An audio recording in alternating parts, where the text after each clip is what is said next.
And good afternoon, everyone. Thanks for joining another ATS University. My name is Zach Allison, the ATS Market Development Manager. So I work with our market development team and our national accounts program to assist specific firms, engineers, and architects in using the ATS spec tool. The ATS spec tool is a great product selection and configuration program that will, at the end of the day, not just help you select all the correct options, but download any one of our 10 different formats to match how you put your specs together and go to market. We do a number of ATS University sessions, usually about 3 a month, where we will record and host them on our website for further viewing later. But also, and importantly, especially this time of the year as we're wrapping up and heading into Q4, help engineers and architects get all the credits they need throughout the year. So we do send out a certificate of attendance after all of our sessions. And we also do run some AIA sessions if you're looking specifically for the accredited presentations. Rebecca, maybe you can remind me after this whether or not this is I believe, ASPE accredited CEU. So Correct. If you are from the US and you need ASPE accreditations, we will be able to get those registered for you as well. But if you're in Canada and just doing the general reporting, our standard certificate of attendance will be good for you there. We run a variety of sessions, everything from application-specific deep dives, where we've done all the different hand washing options for schools, or how to put together a commercial restaurant, size your interceptors, size your water heaters, how to get all your infection prevention and control selections for your healthcare environments. We've also done deep dives into product-specific features. We had a great presentation recently on Zoller pump sizing. We've done First Go and their PTAC units recently. And of course, just a couple of weeks ago, did a great presentation with our colleagues over at the Acorn team, discussing like custom multi-labs and how to handle that kind of trough sink design. So yeah, wide range from breadth to depth of single or multiple topics, and then some more generic stuff like the specification development program that we have going on today. And with me today is my wonderful colleague of, I guess, about 14, 15 years now. We've been working together with ATS. Rebecca Parolero, who is our Vice President of Customer Experience. Basically means that does everything with our internal teams to make our sites run as best they can. Takes a lot of feedback from architects and engineers, as well as on our other platforms that are targeted towards different parts of the industry, but make sure everything runs as smoothly as it can and constantly improve. I guess with that all being said, I will pass it over. And of course, if you have any questions along the way, please put them into the Q&A field. I'll be sure to raise them as we go. All right. Well, good morning or good afternoon, depending on, I guess, where you are in the country. Thanks so much for joining Zach and myself. I am going to go through mastering the art of writing specifications, kind of some good, better, best practices. For those of you who don't know, ATS Spec Tool is our primary software. I guess it technically wasn't a software when the company started. It started off as a manual to help engineers write specifications. And over the years, we've developed our spec tool, and also a solution that takes some of the same product data and supports the independent reps, the wholesalers, the contractors that are using your specifications to purchase products and install them into buildings. And so as we now kind of help the design as well as the execution side, it's really helped us understand what makes a good specification and what will ensure that your design intent makes it all the way physically into the building. This is as it always is an open presentation, so please feel free to ask questions as we go through this. You don't have to wait until the end of the presentation. Zach's here to moderate and help me make sure that I don't miss any of your questions. So the goal today is to identify the complexities and challenges behind writing a specification and kind of outlining some of the common issues faced by specifiers and how that can change the final design or execution of the building. So we'll just kind of level set everybody. What's the purpose of a specification? Some of the problems that we're seeing, changes that have evolved in the specification process, along with some of our tips and tricks. Sample of a specification of what we would consider a good specification and why it's important to hold a spec. So the purpose of a specification, what I always like to tell people is at the end of the day, the specification is a contract. It's a contract between yourselves, the people that are writing it, the owners of the building, and the general contractor. It is meant to provide all of the details that are needed to either renovate a building or build a net new, whether it's a dentist office, whether it's an office tower, whether it's an airport. And it needs to provide all of the details so that there is no question around what the intent was and what physically needs to go into the building. So what this means is needs to include all of the disciplines and needs to include any code requirements, whether it's at a national, state, or a county level. It tends to have a lot of jargon, so it does need to be clear and concise so that there is no questions about what is required from either parties, what the GCs and the contractors have to provide, and what the architects and owners are expecting at the end. So evolution. So this is a question that actually we get a lot, and I think we're still seeing a little bit of movement in terms of the tender forms that are most being used. So base bid specifications, this is where only one model number is specified and no alternatives are included. We're seeing this about, right now we say 10%, but I think it's probably dropped a little bit in the last 12 to 24 months. Base bid specifications with savings. So this is the idea that a mechanical consulting engineer will accept any alts as long as there's a cost savings. One name with alternates. So that means you include one manufacturer, one model number, and will show another manufacturer that'll be accepted. Option 4, 3 names or equals, where the product is specified by name and number, and you will include 3 other manufacturers. This is probably the most common that we're seeing today. Between the 3 names or equals or one name with alternatives. And then product descriptions only. So this means no manufacturer names and model numbers are included. We are only providing a base description of the products, how they'll function, potentially how they'll look, but no actual mention of which manufacturer would be providing this product. Yeah, it's funny. There's always been like a battle for, I'd say, the leadership position between one name with alternatives and the 3 names or numbers, fully written out. I'd say a few years back, I think there was a lot more focus on getting the specific model name and number, not just the brand. But certainly these days, I'm starting to see a lot more, one detailed product description with the approved manufacturers either at the top of the section or listed, kind of product by product.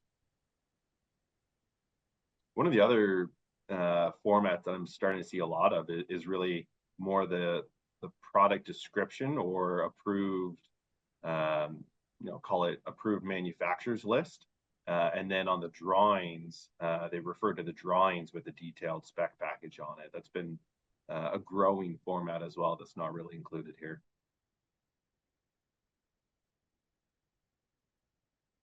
So we did get a question. Is equal a correct word or comparable product a better description? So we truly like to discuss equals. And in certain instances, the manufacturers do have equivalent products. Um, However, there are some, especially now with some new technology that different manufacturers are coming out with. You're right. Comparable products might be the better word to use in certain instances because they aren't true equals. And that question we do get asked a lot when when an engineer asks ATS to provide an equal. We are literally looking at both spec sheets side by side to say, do they function the same way? Do they look the same way? Is the intention of how they're supposed to be used the same? Because we do want to provide a true equal, and we're not looking at cost. We're not looking um, that, oh, well, one item is missing another, and we will tell you then it is not an equal, it is a close comparable. Yeah, I think the other terminology that's become more common is approved alternative or something akin to that.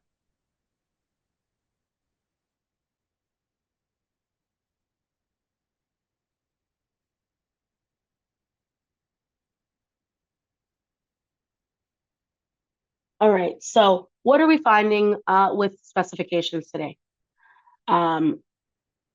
Sometimes they are brief and there's not enough descriptions on the product.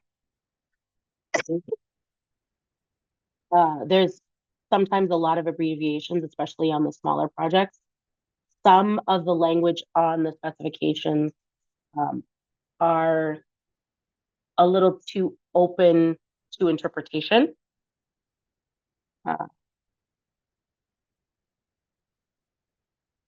Too much jargon or kind of or sometimes call it manufacturer specific branding or trademark names. The best probably example is an antimicrobial finish. Um, a lot of times engineers will use in their specification the the manufacturer specific trademark, but in reality what they're looking for is an example antimicrobial finish. Yeah. Inaccurate information. Right, like examples could be, Standard, Everclean, Everbright, everyone's Blown got glaze. uh, Sloan Tech glaze. Everyone's got a variation of the coating now. So really, are you looking for a specific Everclean or are you looking for an antimicrobial coating on your China? Inaccurate information, especially when you are comparing what shows up in your drawings and the schedules that you are in the drawings, along with the written specifications. Time and time again, we see where simple things like the water consumption is written 1.6 in the written specification, but the model number and the description that shows up in the schedule is a 1.28 gallons per flush. That's probably the most common inaccurate or mismatch of information, which what does that mean? It causes confusion for the person quoting it, it causes confusion for the person installing it, and it's going to cause some sort of change order or some sort of clarification to make sure that your intention of what goes into the building is what's actually going to be produced. Um, we also do see a lot of relying on previous jobs, old model numbers being specified, or especially as for example, some of the codes are going to be changing with water heaters and calling out previous codes that are no longer compliant or no longer relevant for certain buildings.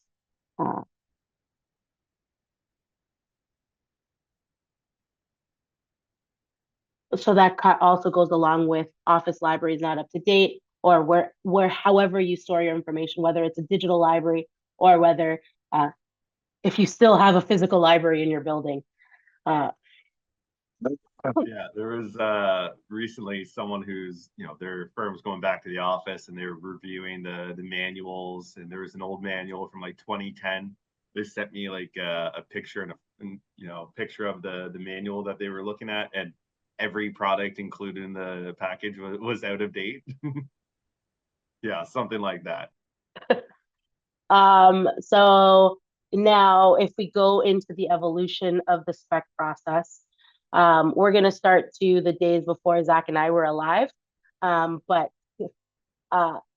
some folks that are still in our office remember these days where everything was printed, everything was in those manuals, or whatever was the pricing booklets, the product brochures that the manufacturers provided. And you relied solely on physical copies of documents, which means that they were probably incorrect the moment they got printed. But at that time, that's how it was done. And that's why ATS came to be, because we were trying to make it easy to get updated information on what products would be included in a specification. And those pictures there showcase how the ATS concept was created, which was putting all the individual components of all of those different manuals all onto one page, so that you would know what was the faucet, what was the lav, what was the P-trap and supplies that were required, being updated on an annual basis, and on a per project basis to ensure the most accurate information goes into the final specification and the construction documents that ultimately get published.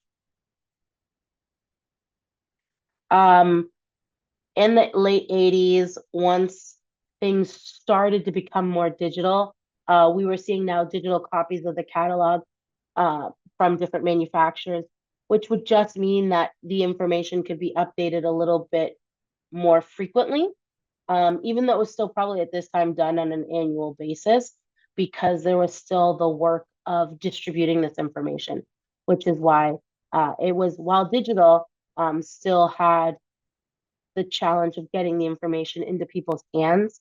But it also made it easier for specifications to start being generated, because now you could do things like Word documents instead of having to type them all out. In the 90s, I'm when we went online, obviously things changed because information could be updated instantly. So if a product did get discontinued, it would at least allow for the dissemination of that information to be quicker. It also made some of the work a little less manual. So that also means a lot of firms started making, especially their plumbing departments, a little bit smaller, because you just didn't need as many people, because there was so much more access to information.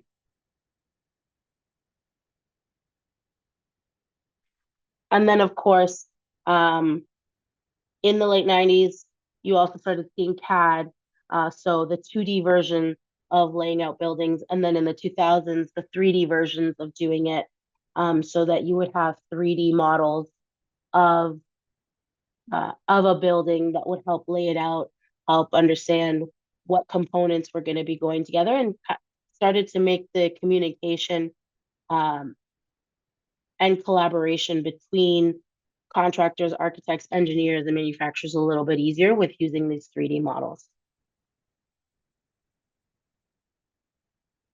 And today, as we understand it, there everyone's looking for much more collaboration, much more instantaneous communication between the various project teams within the architectural firm, within the engineering firm, once the GCs get involved, to just make sure that flow of information is faster than before, and everybody has the opportunity to be updated at the same time.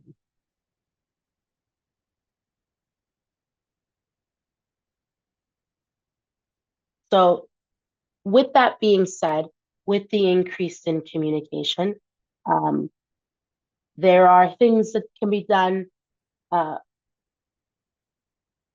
at the start of the project to make uh, the communication at the end of the project a little bit easier. So what we always recommend from writing a clean specification is to consider the application. Most manufacturers have a specific intention of when and where the product should be used.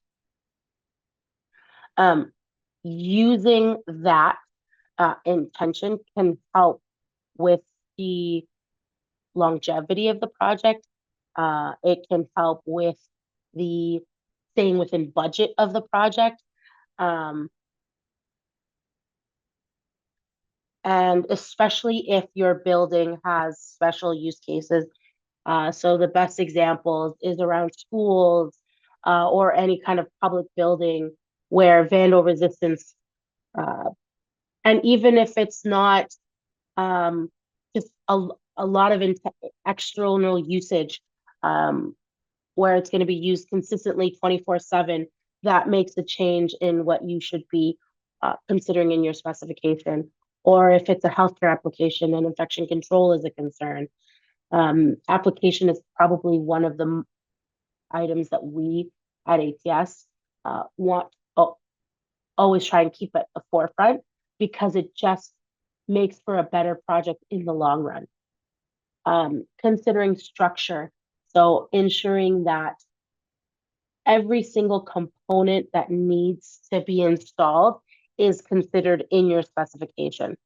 So not just including the faucet and the basin, which we see almost in every specification, but there's a lot of times that all of the other components, whether we're talking about a drain, a supply, a P-trap, carriers, still to this day, do not get included in everybody's specification.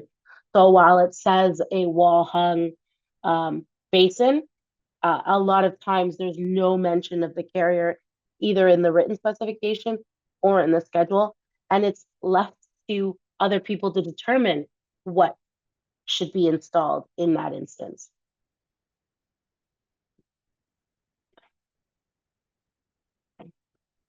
Code. So we mentioned this before, but making sure that you're considering all levels of code. I feel like in the Canadian market, we probably have it a little bit easier in that there's really just national and provincial codes. Sometimes some specific city things. In the US, we definitely see a lot more code that you need to consider as it can go down to the county or even sometimes the city level. Just making sure that you have all your I's dotted and your T's crossed. We also have seen specific, especially federal jobs, do require Revit or they do require um, I think it's still called the Buy American Act, um, specific codes or requirements for specific projects or specific customer types, i.e. government agencies, just to ensure that you have all of that covered in your design.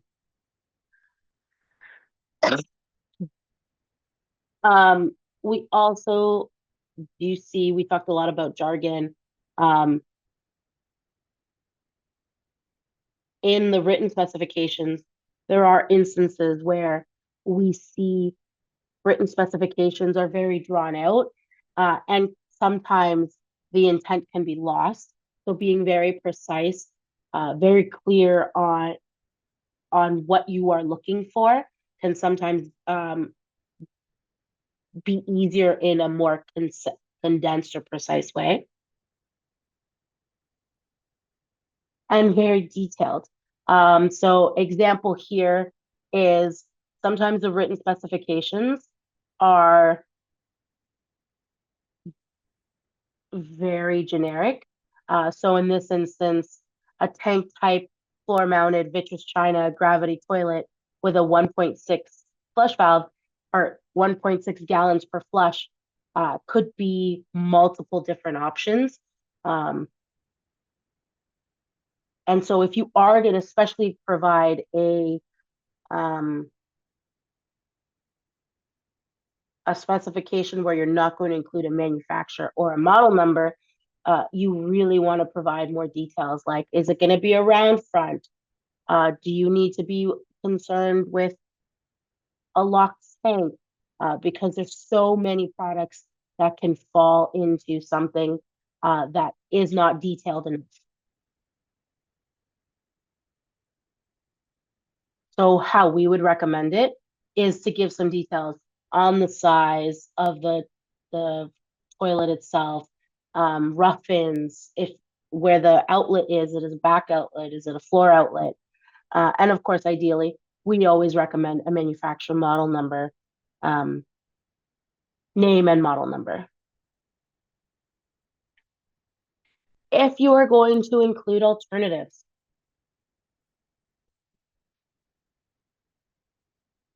just like we talked about being precise and being clear, we do recommend including not just the manufacturer name, but the manufacturer model number.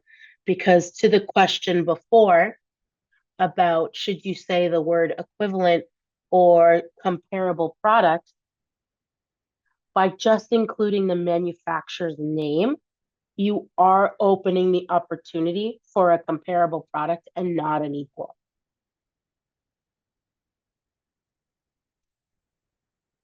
Well, really what that comes down to is putting a lot more onus on yourself on the back end as you're reviewing shop drawings, right?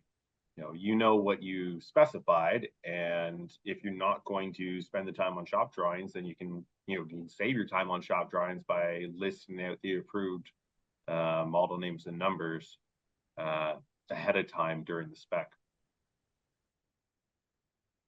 To Zach's point, it does getting that information up front might be onerous. Um, Things like updating your masters to include alternatives can make it easier down the line, especially when you are working on the same type of project. So all educational, it'll make it easier down the line to review the shop drawings by producing masters with alternatives that are super clear on who you want to accept as an alternative and what you consider either a true alternative or a comparable product. And then, of course, another way to make all of this super clear is by using Revit files that have all the parameters. There are some Revit families out there that don't have a lot of so a lot of information in those parameters. It's more just a physical representation of the product, but doesn't provide any details, material, waste connections, um, water consumption, or even the name and model number. So if you have a generic model, then you'll still have the same problems in what's being included in the building. But if you do put, as we say, the I or that information into your Revit files, it makes it easier down the line to ensure the right product goes in there. There's no issues in translating what you have in that generic model into what's actually going to be quoted and installed. So we're going to take a look at a sample specification, in this case of a hospital, and how those tips could be integrated into the specification. So the first thing we're talking about application. So in a healthcare application, one of the things that we're concerned about is infectious control. Obviously, the last few years have shown us how important that is, and making sure that we consider even some of the smallest of details when specifying products for a healthcare application. So in this case, for those of you who are not aware, oh gosh, this is now what, back 15 years ago? Something like that? Yeah, something like that. It was a long time back. um, what was happening is when in a healthcare application, when people were washing their hands, the flow of the water was basically going directly into the drain, and any bacteria, any was coming back out or splashing back out of the drain and into the general hand washing space, which in this case actually caused an outbreak of individuals who were getting sick um, because of the spread of the bacteria uh, Yeah, the from the bacteria splashback. aerosolizes. Yeah, the bacteria in the trap aerosolizes and will spread up to, I believe, 3 meters from the point of source, which covers most of an entire patient room. And then certainly the patient bed and everything like that, that's near where the hand washing stations were.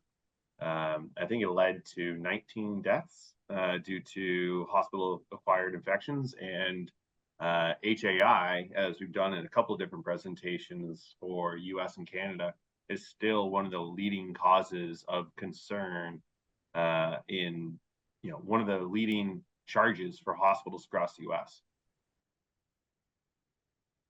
Exact, no jargon. What does HHI stand for? Hospital acquired infections, which I said before I introduced the jargon, just like a good legal document does.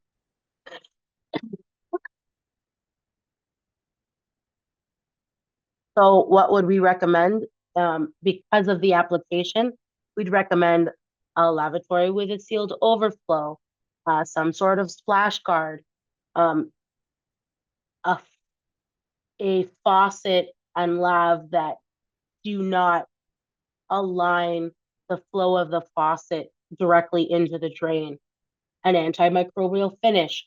These are all things that you would only consider in a healthcare, well, specifically consider in a healthcare application, which you might not consider in something like a mall or something like an office tower.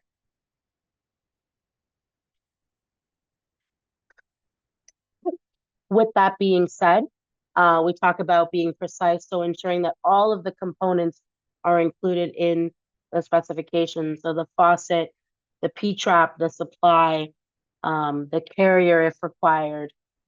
In this case, we're talking about ensuring that the word antimicrobial finish is included.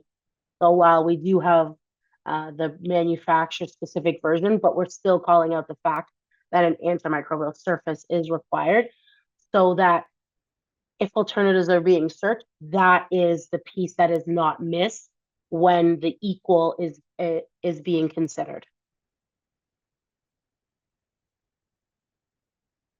And then, of course, putting the I in BIM, ensuring that you have a Revit model specific to the products that you want to install, and that all of those details are not only physically shown in terms of the back ledge, in terms of how the faucet and basin will not flow directly into the grid drain.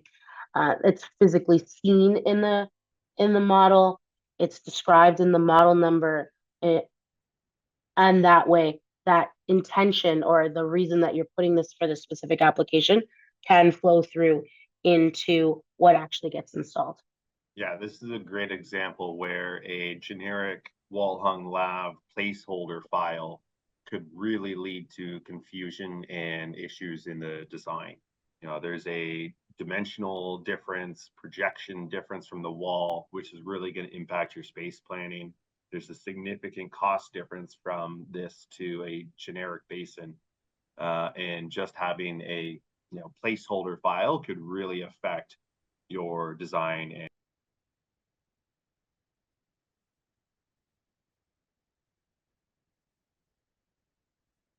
All right. So why is it important to hold a specification? Um, we see this probably most when it comes to approval of shop drawings is what what was your intention of the product that you specified, and do the comparable products actually match up to what your intention and what was the specific features or functionality that you were looking for.